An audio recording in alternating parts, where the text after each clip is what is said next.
Hello, everyone. Welcome to this session. The session will be in English, so I'll present Katie Keith in English, of course. So Katie has been working and helping companies and people building successful online businesses for years. She knows what separates stores that struggle from stores that succeed. And more importantly, she will share something about it with us today. Katie Keith is founder and CEO of Burn2 Plugins, a well-known company selling WordPress and WooCommerce plugins, and she's a speaker regularly in events, WordCamp and events, and other events related to e-commerce. This session is about real strategies that everyone can follow. Welcome, Katie Keith. Thank you.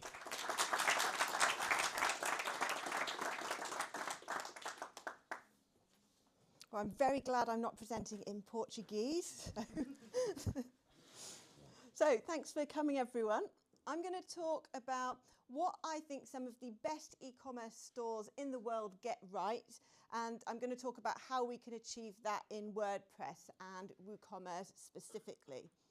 So the global leaders, and by that I mean the biggest e-commerce stores in the world, may not be WordPress stores, that doesn't matter.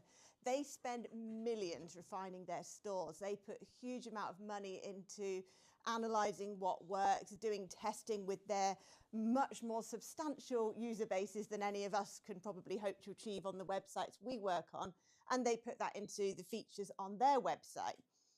So I think that we can borrow the winning patterns of these websites and apply those learnings to the WooCommerce and other WordPress e-commerce stores that we design ourselves without having to spend millions on all of that testing. So today I'm going to look at 4 case studies, 4 specific sites which I think do certain things very, very well. And I'm going to analyse those features and why they work, look at what sorts of products and industries those features are particularly relevant to. And then I'm going to look at a no-code solution for how we can achieve that in WooCommerce. And I'm going to focus on WooCommerce because this is WordPress Day for e-commerce, and WooCommerce is the biggest WordPress e-commerce platform by a very long way. So if you're using other ways to add e-commerce to WordPress, then you'll need to look at other tools a lot of the time, but which hopefully are available, although WooCommerce has the biggest ecosystem of plugins that can add these features. So first of all, Macy's, which is a huge online clothing and accessories store, particularly in the US. And one thing about a lot of big clothing stores like this is that they have so many products, like many thousands of products. And that means that they need to drive their users to the products that they want without losing them. And there's lots of research to show that if someone doesn't find what they want quickly in an e-commerce store, then they're going to leave. And we're talking seconds. They need to start navigating effectively. So there are several things that Macy's does really well to achieve this. And it's not really unique to Macy's. You will see similar patterns in most of the really big online clothing stores in your own country. So one thing that Macy's does well is the menu. So it's a bit hard to tell in a screenshot, but this is the mega menu. I've hovered over women, and this is the menu which dropped down. So without even having to click anywhere, because I've just hovered, I can see a lot of different categories and subcategories and immediately go right to whatever I'm looking for. And also, I really like what they've done in the right-hand column, which is that instead of yet more categories, they've drawn attention to their current deals, and which is presumably their biggest priority at the moment. So how you can do this in WooCommerce? Well, first of all, I would say to look at your theme, because a lot of the more fully featured themes have mega menus built in. So that's a good option. And if not, then you can use a plugin such as Jet Menu by Crockablock, which is a nice one. And I like that because it lets you add such a more visual options to your menu. So here in the screenshot, you can see they've actually added images. Macy's don't do that, probably because they have so many categories, but you can do that if you have fewer categories. You can even have things like featured products directly in the menu. So in terms of implementing this, I'd say if you have your own e-commerce store, or if you are building sites for clients, then think about what this and the other features I'm going to look at, which of your projects they are relevant to. And then you can maybe add it or approach the client and say, hey, I think you could improve your conversions by adding a mega menu. You have lots of products, or maybe you have something you want to draw attention to. Why not do that directly within the menu? The next thing that I think Macy's does really well is filtering. They also have a search box, of course, with things like auto suggest, which is really useful. And I think the filters is even more useful in many ways, because with a search box, the user has to type whatever they want in, and that might not match with the wording on the actual product pages, so they might get 0 results. But if you have really effective filters, then there's not going to be 0 results, because it will only show available options and it will use the right terminology. And so here at Macy's, they've done it well. They've not added a sidebar to the page, which is kind of the modern way to do things, just to have a full width, clean layout.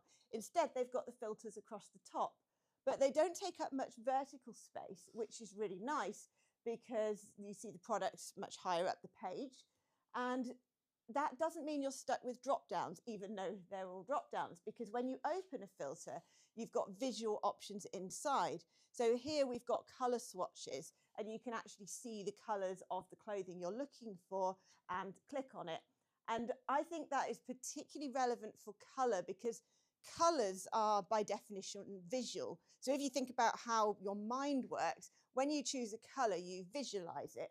So you don't want to necessarily read through a list of colours and then think, right, I want blue. So you click the word blue. You actually want to see something blue. It just removes a bit of mental work. It's not rocket science reading through a list of colours, but it's just a bit more user-friendly. So I really like that. And in WooCommerce, there's several ways to add filters. This is a screenshot of the built-in filters that come with WooCommerce itself. You can add them generally to a sidebar. You could add them above the list of products, but to be honest, that would probably look a bit weird, because they're expanded like that. They're not little like the Macy's ones. So if you have fairly simple needs, then the default filters are okay. You can have price range slider, you can have the attributes, and you can display those as drop downs if you prefer, instead of checkboxes.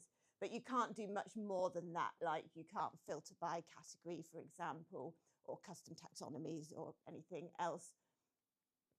So at Barn 2, we've built a plugin called WooCommerce Product Filters, which adds a bit more Macy's style filtering to WooCommerce for stores with lots of products and more advanced needs. And with this screenshot, you can see that you can have the filters in the sidebar if your page has a sidebar. Of course, that could be on the left as well. Or you can have them above the list of products, exactly like we just saw in Macy's.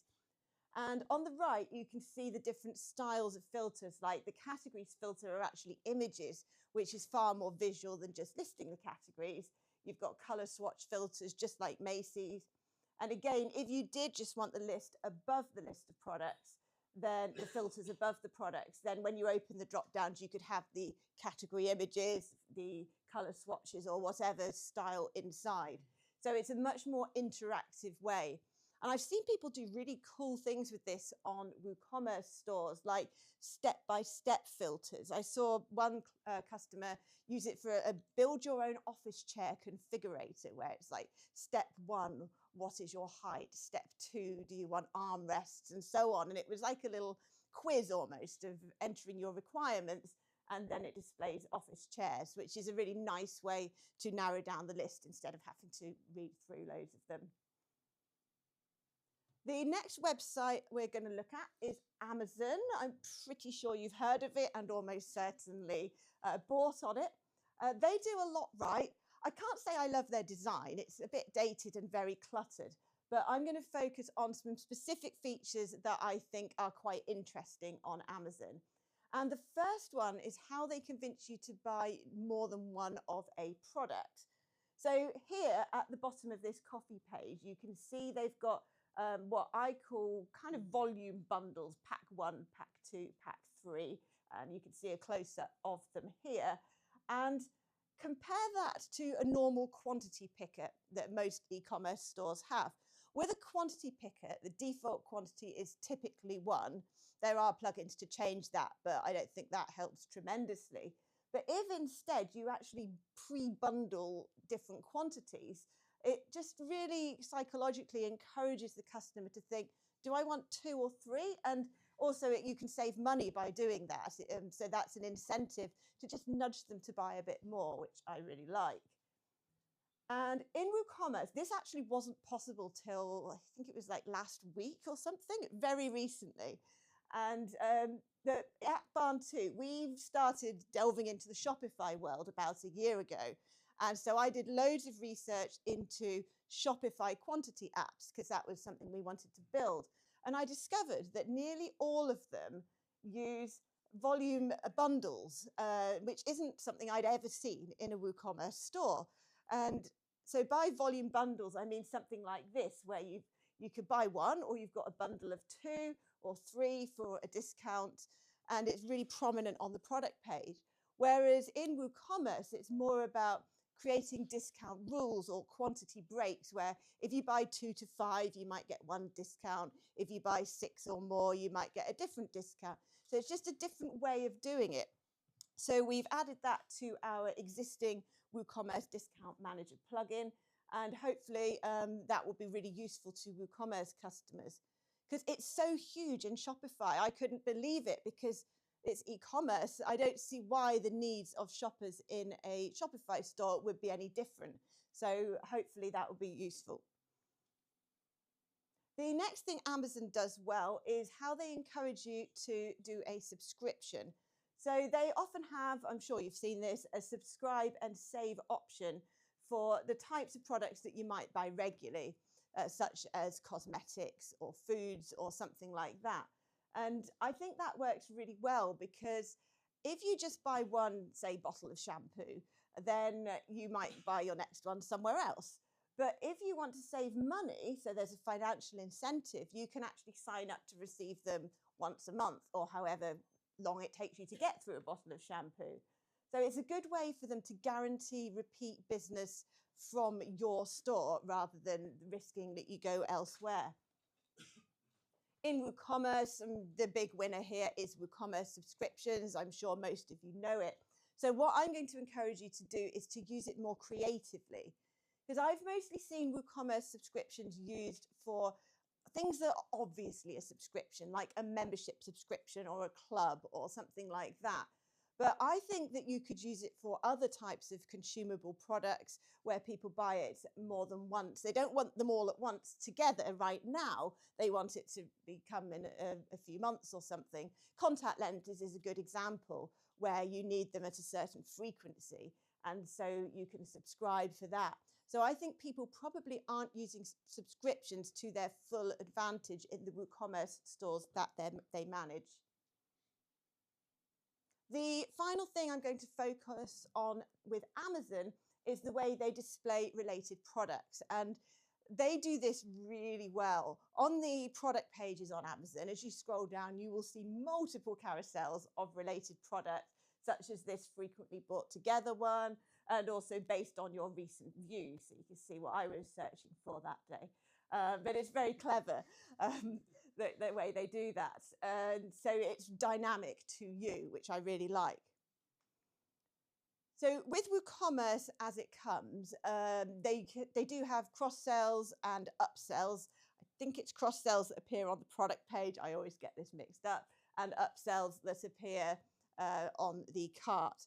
But the thing with that is that you have to select each product individually on the edit product screen. It's not dynamic. So if you want a more advanced way of dynamically choosing which related products to display, then I'd recommend a plugin like Smart Related Products Pro, which uses AI to do that.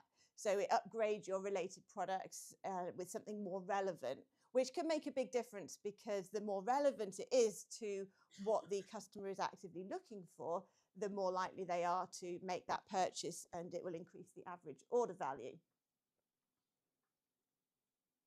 Another thing I like, another way of doing related products that I like, which is quite unusual, but I think it works really well, is that we've got a plugin called WooCommerce Product Options, which most people use it to add different types of options to the product page, such as file upload fields, text fields, live previews, checkboxes, all that kind of thing. But what people don't realize is that you can also use it to display other products from your store on the product page as if they were options on that product. And that is really important because you saw a minute ago a related products carousel lower down the page, but that means that the customer has to scroll down and actually find it. They're not forced to consider that related product. It's kind of an afterthought, really. So with the way we do it in WooCommerce Product Options, it's part of that buying decision. With this example, if they have decided to buy a smartphone, then they don't just add it to their cart. Before they have added the smartphone to their cart, we encourage them to choose a case. So that is products from the cases category, which are compatible with this smartphone. They have to choose accessories from the accessories category. I mean, they're fully optional unless you want to force them, of course, which is possible. But the point is that you are making those add-ons part of the initial buying decision of the product they want to buy. It's not really an extra in their mind. So I think that can significantly increase your average order value by making them more likely to seriously consider those related products. So it's just a different approach to the same thing. The next website I'm going to feature is booking.com. Again, I'm sure all of you have been on it, probably booked a room on it, and I think it's very likely you know what I'm going to feature on as well, because they're very famous for this, which is FOMO. They are masters in the fear of missing out, making you feel like if you don't book that room right now, you're going to regret it, and everybody else is booking the room and you're going to be the loser that doesn't. That's what they're good at. So they do this in many ways, as you can see here, and they do it well. They have things about urgency. In my opinion, it's often fake urgency, which I'll get to. So you've got limited time deal here, which is probably real urgency. It might be anyway, hopefully. But I really love this one at the bottom. From what I can gather, this is one apartment in Porto that you can book a room at, and yet it says only one left at this price on our site. Well, this is just like one Airbnb type owner that they've stuck their property on booking.com, and that's completely fake scarcity. What that means is available. So I think that's clever. It makes you feel, oh, I've got to book this apartment now. And they're not actually lying. There is only one left. But yeah, so they're clever. And all over you'll see this. And we also do customer reviews really well. The ratings appear all over the place in pop-out sliders. I've noticed that when a property doesn't have ratings or has bad ratings, somehow they become less prominent. So I think there might be some algorithm things going on booking.com that hides some of the less positive reviews, all aimed, of course, at getting that booking as quickly as possible. So how to do this in WooCommerce? Well, firstly, only do it for products where you genuinely have some level of scarcity. I know a lot of people create fake scarcity, but if it's, say, an ebook and you will sell an unlimited number of that ebook, or a WordPress plugin, in fact, then you probably shouldn't be pretending that there is a limited number of plugins you will sell, because there isn't. But even so, there are ways that you could use it, such as this is the Notification X plugin, which we actually use on the Barn2 site. So if you visit some of our product pages, then after a while you'll see some little pop-ups saying so-and-so bought WooCommerce Product Options. And so they have different ways of doing it. Some of them are more scarcity based, and some of them are more about what activity is taking place on your site, so that you feel a bit like you're part of the crowd if you make a purchase too. Another tip for this is I'd recommend only displaying the purchase information if you actually get regular sales for that product. Because if it says so-and-so bought your product 6 weeks ago, that makes your product look quite unpopular. It can backfire. So don't go for that.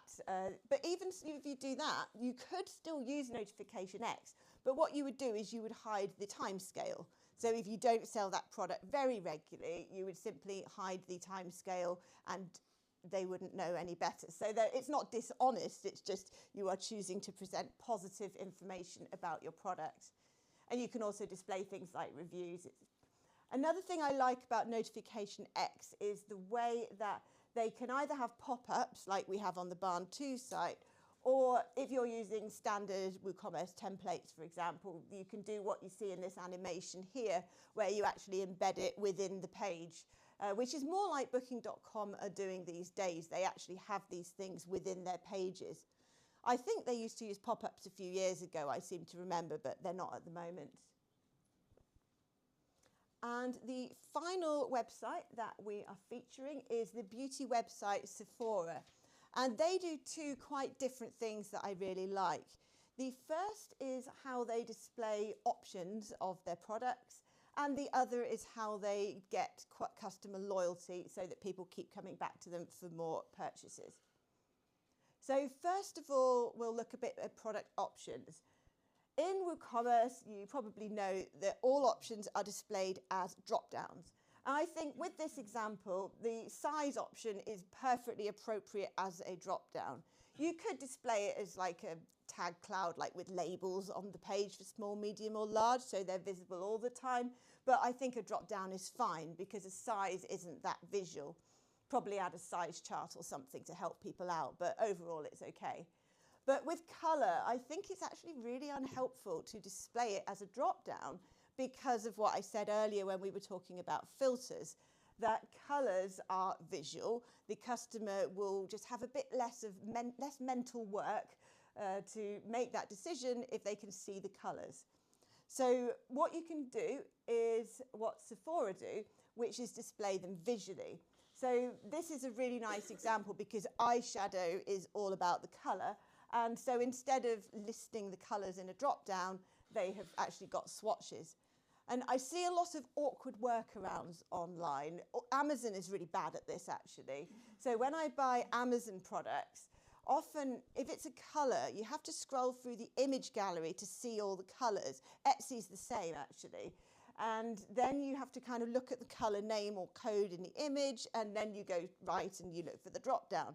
So that you're just making the customer do too much work, I think, which is unnecessary. So the way Sephora have done it is that they're displaying the colours. And they've actually, these are not standard colour swatches, they're actually images. So you can see that they have a shimmer eyeshadow or a matte one, and they've tried to convey that with actual images so that you're really getting an idea of what variations you're selecting. So in WooCommerce, you can do something similar with our product options plugin. It is the same plugin that we looked at regarding the related products, but this is more of its standard usage that most people use it for, where you can have color swatches. You can also have images so people can click on it and various other things. So it's just a more visual way to display it. And there are lots of WooCommerce color swatch plugins, but one thing that's a bit different here is that these could actually be product variations. So you could add the options directly in the interface for our plugin if you don't like the way you add variants. For example, you want a quicker way. But you can display real product variations and attributes in this way as well. And this is just a screenshot showing the more different sorts of things you can do. So here you can see the images, that you can have nice images where the customer can see what they're choosing and click on that. So it's a much more visual and interactive way for customers to buy. So I would say think about the types of store that you manage and what options they are offering their customers. or possibly what options they could be potentially offering in order to increase their average order value. So here we've got gift wrapping. So a lot of stores don't offer gift wrapping when they sell the sorts of products which could in theory be a gift. So all you would do to encourage customers to spend an extra $3.50, say, on their order for that product is add a little tick box here, like yes, please. And you can use conditional logic to hide the other options so that it's only when they click gift wrap that these options appear. And you can see how we've put the $3.50 cost on the yes, please, so that it adds to the cost.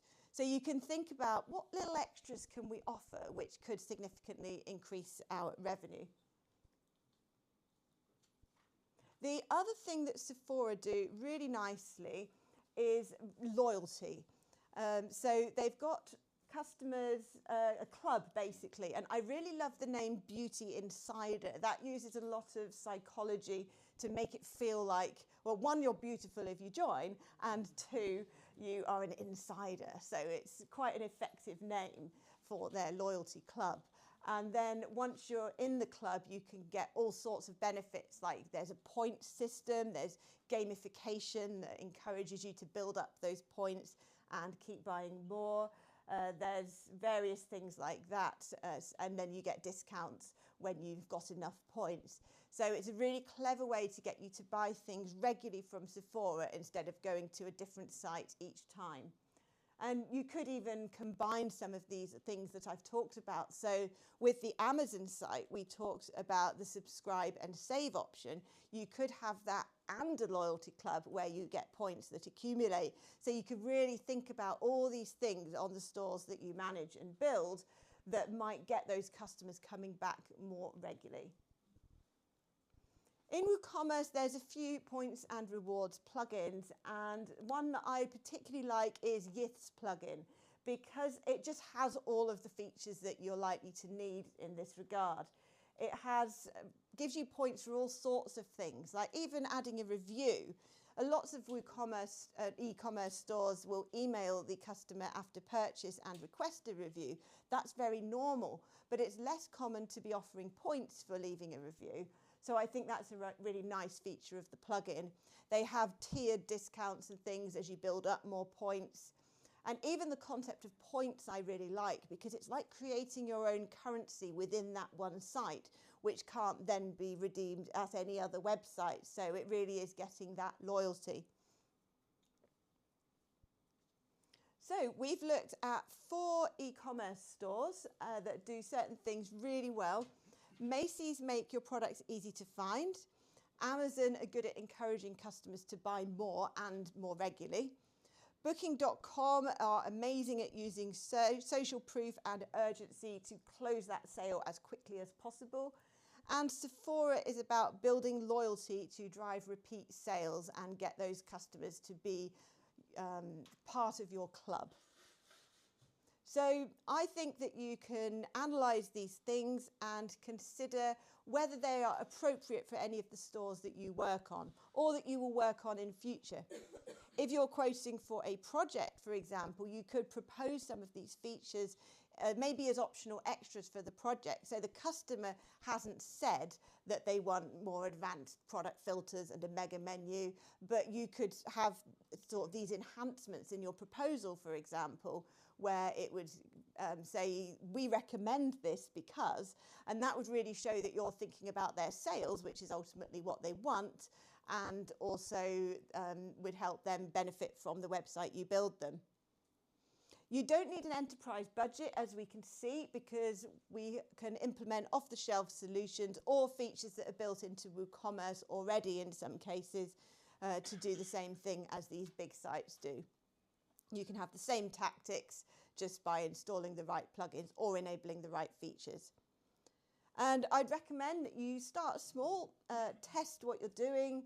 A/B testing is good. I recommend the A/B split test plugin. We use that on the Barn2 site, or possibly convert.com is pretty good if you have a bigger budget and you want that testing outside of WordPress for whatever reason.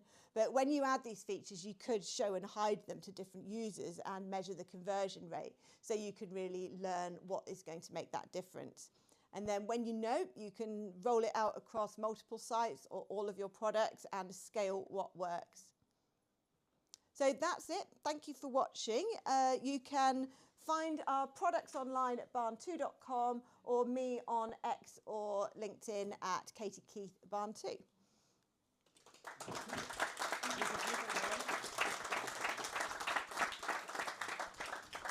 So we have time for Q&A. Yeah. So it's your moment to shine and make a question. Go ahead. There. Rodolfo, just for the recording. Hi, Katie. Thank you. Talking about A/B testing, what's the first thing that you would A/B test on an e-commerce website? Something big, I think. So let's say we had added volume bundles to a product page. Then I would create a test that would hide the volume bundles on A and show them on B, for example. So that is a big thing you can test. And once you've done a lot of testing, then you can get small, like testing copy. Again, with that, start big, start with your headline copy, and then go more fine-grained with experience. And one thing I've learned with A/B testing is you need a lot of data. It's really hard to get right if you don't have a lot of traffic to your site. And we get lots of traffic on the Barn2 site, but if we only say implement an A/B test on one of our plugin sales pages, it takes a very, very, very long time to reach statistical significance. And it's just, you can't do many tests at once then. So it's better to try to do the same test on as many pages of your site as possible that share that same content. And then you'll get good results more quickly so that you can learn, implement whatever wins, and then move on to the next test. Great, thanks. How many visitors do you think it takes to make it significant? I think I was loud. Just for the You want me to do it louder? Okay. Yeah. How many visitors do you think it takes to make it significant? I don't know because I let the plugin tell me. So the A/B testing plugins and SaaSes tell you this when you log in to see how your test is going. They will always show the confidence level. So I don't know off the top of my head, but it's helpful that they tell you that. And it takes ages. It's really frustrating because I just want to know. And you can see the percentages as you go along. Like this one so far is 10% better than that one. But then the confidence level is 0. Well, that's no use. So you really have to persevere. Hi, Katie. First of all, thanks for being here. Regarding scarcity tactics and notifications about user X just bought this, I have a feeling whenever I see that on a website, like, you're fooling me. This is fake. How do you feel about that? How do you, what can you tell people how to do this without it feeling fake? One thing about us is we are industry insiders and we have these conversations. The average user on a website hasn't had those conversations, so we are not necessarily the target audience. Although I say that we sell plugins and we have it on our site. But interestingly, we have tracked sales from people that clicked on our FOMO pop-up. And I wouldn't expect to track sales from that because it's not really, they're not even meant to be clicked on. I mean, we have linked them to the relevant product page or whatever, but then it's not an explicit call to action. It's meant to be just a subtle nudge to create that impression that your website is active and there's lots of people visiting it right now and all those things without saying anything that's not true. And so I'm surprised that anybody has clicked and then made a purchase. So just flash everyone like the MIB stuff? Do not flash everyone. Thanks, Katie. Related to the same question, how can we adapt these strategies to the different markets? Because one market can be American, what can be European, or just Portugal have different sentiments towards some features. or are a bit new and not usual for the customers, the end customer. How can we adapt those strategies?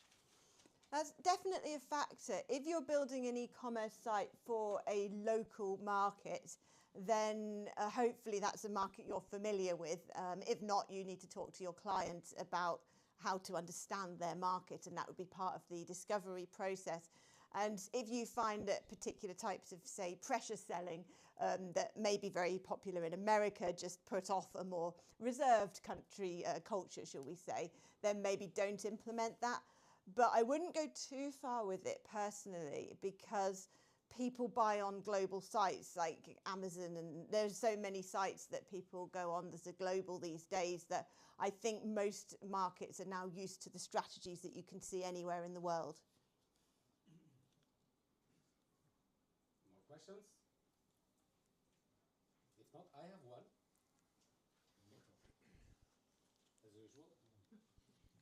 So, Katie, with AI, a lot of stuff is changing and very, very quickly. How can we adapt our pace to it? Yeah, AI is a very good question because it's so new and it's so significant. And we're going to be talking a bit more in James's Q&A later about that. That it's certainly something we need to be aware of, particularly as things like shop assistants become more prevalent in, say, WooCommerce stores. It's been a bit slower than I expected, really, seeing plugins emerge and things like that that add AI to, say, transform the shopping experience and recommend products. But I think it's going to change a lot in the future. And I have a product idea, actually, if anybody wants it, which is that my husband has a theory that a lot of e-commerce sites use AI to show and hide products based on your shopping behavior. So just on the main shop page, for example, it might show different things based on what they know about you. And he said, we were talking about this talk actually, he said, find out if there's any plugins that do that, because he thinks that the main e-commerce stores in the world are doing that secretly. But I couldn't find anything documented to prove they do this. And I thought that's actually a really cool idea for a WooCommerce add-on if anyone wants to build it, because that could really make a difference to sales, making it more subtly tailored to each user. Thanks. If anyone takes the advice, please credit Katie for sharing the idea. Anyone with a question? Because I have still one, but I want to give you the chance to make it.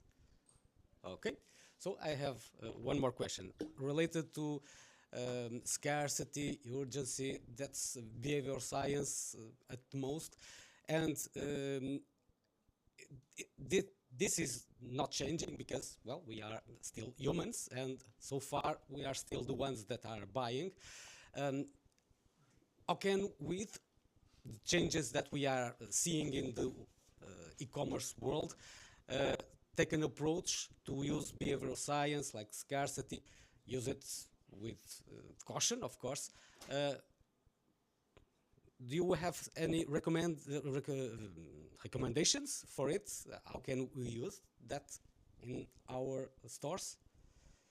My recommendation is to think a bit creatively about the types of products being sold on that particular site, because it's going to be different in each case.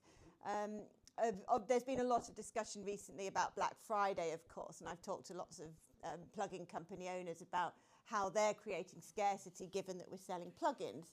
And one thing that people might do is create a limited number of discount codes for a particular deal. So let's say your discount's normally 40%, but the first 50 people that use this code get 50% off. Or maybe you could even put a value on that. The first 50 people to spend $250 get a bigger discount, so you can increase that order value at the same time. So there are ways to do it in real, genuine ways that can create that urgency without being dishonest in any way. But you do need to think about the type of products. Okay, thanks. So, folks, everyone, Katie will be back on stage on the afternoon for the last session with James for a nice conversation. And I hope you be here to see the future of e-commerce and in particular with WooCommerce, of course. And for now, we are preparing the photo family for the event. Please hang out. But first, a warm applause for Katie. Thank you.